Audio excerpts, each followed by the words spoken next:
මේ තියෙන දහසින් බබාට මම යවපු කෑම එක. අද යාට ඕනි කිව්වේ පීසා.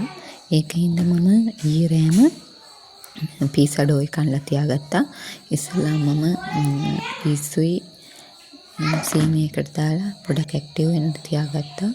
ඊට පස්සේ මම සෝස් එක ගෙදරදීම හදාගත්තා.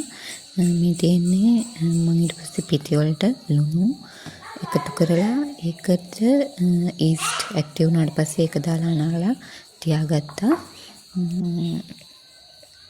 ඒකට මම බටර් චුට්ටකුත් දැම්මා. මෝලිය පොඩක් සොෆ්ට් වෙන්න. වතුර දාලා හොඳට මේ මෝලිය නීට් කරගන්න ඕනේ. මේ තියෙන මම නීට් කරගත්ත මෝලිය මම මේ පීසා එක හදන්න ගෙදෙද්දිම හදාගත්ත සෝස් එකක් තමයි පාවිච්චි කරන්නේ. තක්කාලි කිරි දෙකක් තම්බලා අරගෙන ඒක හොඳට පොඩි කරලා ඊට පස්සේ ඒකට මම බැසිල් කොලයි ඔරිගානෝයි දාලා සීනි චුට්ටකුයි ලුණු ටිකකුයි දානවා. ඊට පස්සේ තෙල් එකක් ලිපේ තියලා ඒකට අර මිශ්‍රණය දා ගන්නවා. එතකොට රසවත් තක්කාලි සෝස් එකක් හැදෙනවා. මම නීට් කරගත්ත මෝලිය ඊට පස්සේ තුනී කරගෙන ඒක ගෑරුප්පුවකින් පොඩක් සිදුරු විද ගන්නවා.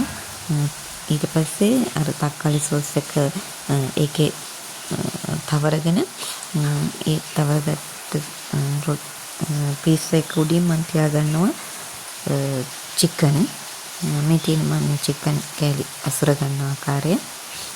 අද මට මොසරෙල්ලා චීස් නැහැ. මම ඒ වෙනුවට පාවිච්චි කරනවා මෙන්න මේ චීස් එක. ඒක මම තනින් කඩලා තියෙනවා.